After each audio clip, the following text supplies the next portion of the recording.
Alistair, here we are in the Bills of Ibrox after 5-1 win over Killie, but definitely a game of two halves. 100%. I think given what was at stake, obviously the chance to close the gap to the three on Hearts and create a gap between ourselves and Celtic were playing tonight, couldn't go off to a better start with a penalty kick. I don't think there's any debate over the decision. Neil McCann was trying to plead the case for his defender in the press conference, but I think it's a penalty kick, and obviously the red card's going to come straight after that. But the platform was there to go for the jugular, to put the game to bed fairly early, but it just didn't happen for whatever reason. That lack of incision, that lack of killer pass, that final pass, something that's deserted us for a few weeks now, wasn't there. And as the match wore on, you would actually have questioned, had you not known that Kilmarnock had decided somebody sent off, you were questioning that it had 10 men, and the tension was there. Danny Rose just mentioned in the press conference he was quite surprised by it, but I think given what's at stake and given the sort of slim margin of the lead at that point, you can understand the tension creeping in, because there wasn't much from the team to suggest that there was going to be a second or a third goal forthcoming. Looking back in the first half as a whole, so get the penalty 4 minutes in, they're down to 10 men, they nearly came back with, I can't remember if it was Watson or Kilty, I think it was Kilty, had a chance after about a quarter of an hour.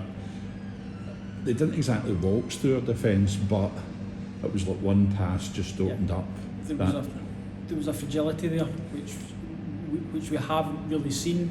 Danny Rose made us very solid at the back, and I think there's probably a compelling argument for saying that we've missed Manny Fernandez tonight. There is that calmness, that assurance when he plays. Yes, people still point out he's still quite raw, there's an error in him or whatever, but we taking that one player out of the defence did seem to have a detrimental effect, particularly the first half. And probably against a better side, and a side that perhaps had 11 players, we may well have been punished more than what we were, but certainly that fragility in defence contributed to the nervousness that was certainly there in the stands. Asgard is in danger of becoming labelled an enigma. He had a kind of fairly ineffective shot just before the break. Into the second half, he had a kind of pass rather than a shot. He did come back into the game, but is the jury out on him? I think it's out, but it's considering the verdict, and the verdict's not going to be a positive one at the moment. He doesn't seem to be a player that's prepared to roll his sleeves up. He played at Easter Road on Sunday and came across pretty much like an empty jersey, and he didn't really do much again tonight, in a game where he should have been able to, with his ability, with the skill and the giggle that he's got, he should be able to affect the game much more than what he did tonight. But he was very, very poor. He referenced the opportunity he had just before half time. He's tried to caress the ball into the net, where if he puts a bit of power behind it, he probably scores. And then second half, he's gone through on goal and decided to try and tee up Miovski rather than have a goal himself. So that indecision's there, but it's that willingness to go and do the hard yards doesn't seem to be there, and that's something that doesn't go down too well. If you're not playing well but you're working hard, you can get away with it, but Asgard's not doing either at the moment. Compare that with somebody who is, well, certainly did the hard yards tonight. My notes are full of Mikey Moore. I thought he'd a fine game tonight, probably just lacking that little bit of finish, but he was making chances, he was making moves. He got that creativity. I thought he was magnificent throughout the match tonight. Danny Rose just mentioned there that he needs to be more consistent, but we've got to take into account the boy's 18, and he's just starting to make inroads in the game. If he can affect games consistently the way he's affected that game tonight, then I think he'll be in the team more than he's out it. He gives that creative spark. He's also prepared, just having talked there about Asgard, not prepared to do the hard yards and not prepared to do the hard work. You don't tend to associate hard work with a wide player, with a winger, but Mikey Moore's more than prepared to dig in and do what he needs to do. He tracks back, he does what he needs to do from a defensive side of things, and certainly tonight he was very, very prominent in an attacking sense as well. Miovski's goal, I think, was set up by Dio for a shot from just outside the box, I think, if I remember correctly.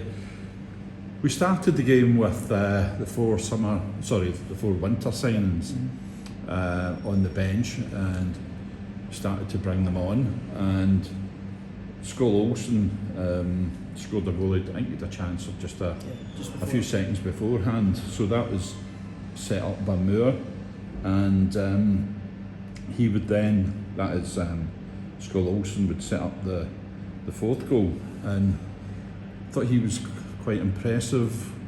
What about your man at the back? Two Romans left back.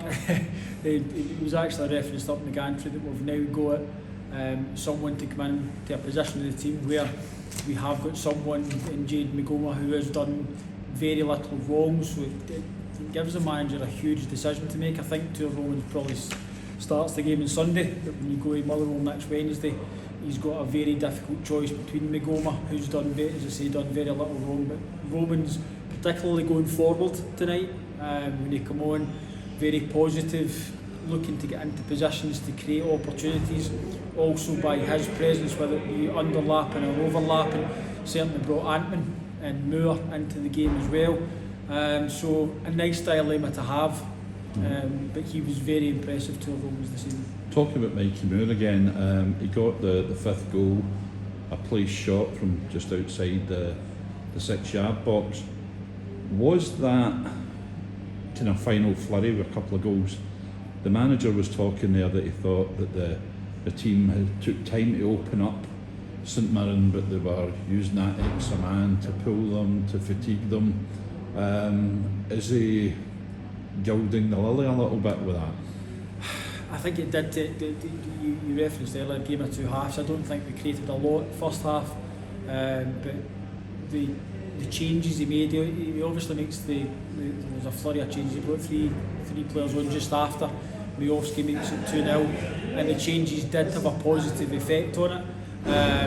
But when Jack Butler makes the error, it goes to 3-1. I think at that stage you would quite happily have packed up and went, like, 3-1's okay.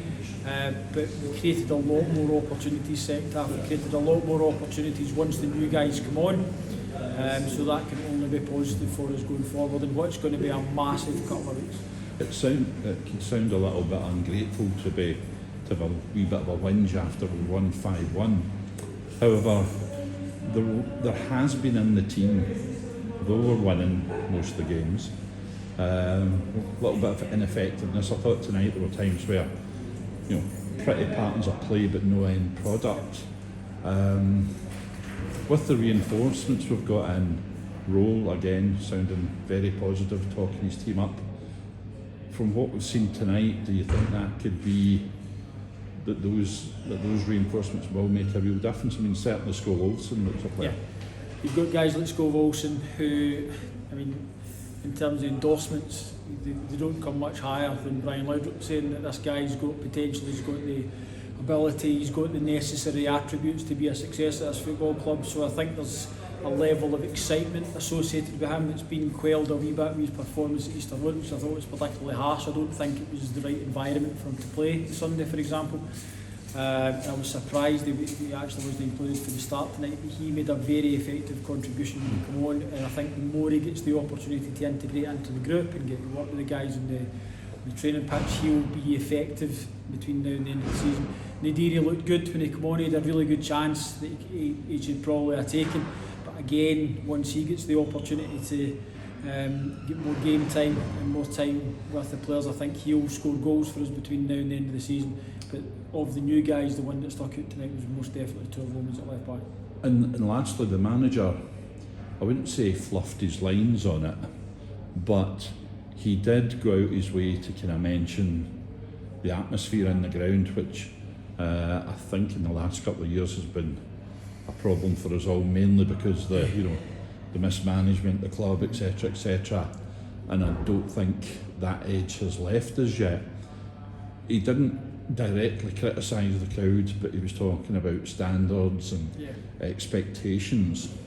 But you can see that he was kind of like, well, we started the game, we're a goal up, and the crowd at half time weren't happy. There's an edge there. Has he got a point in that, you know, our expectations are so high that we haven't won the league since 55, when I think people thought 55 was going to be the launch ramp for more league wins. What do you think he was up to tonight? I think he was trying to impress upon the supporters that nervousness from the stands, that edginess from the stands doesn't help his players, and he was very keen to emphasise the we term, and we as the collective, we as in the players, the management team and the supporters. Obviously Danny Rule, with the greatest respect, he's got a tune out of this squad and he's done fantastically well, but he also has to understand what the supporters have been through, as you say, since 55, having had that incredible, intoxicating high again 55, then probably off the back at Seville. Since then, there's been a significant lull, and given how tight things are now, given how small and how slight the margins are, leading 1-0 against 10 men, there's an expectation here that we're going to go on, and we're going to go on and extend that lead and play some open and attractive football. And it was error-strewn at the time, so you can completely understand the supporters reacting and being as nervous and as edgy as what they were. So I think there needs to be a bit of tolerance on both sides now as we get into what's a huge 13 games between now and the end of the season. Well, hopefully there's not as much nervousness as there was last year as we face the Cup this week. Indeed. Thank you for your observations, Alistair. See you the next game. Cheers.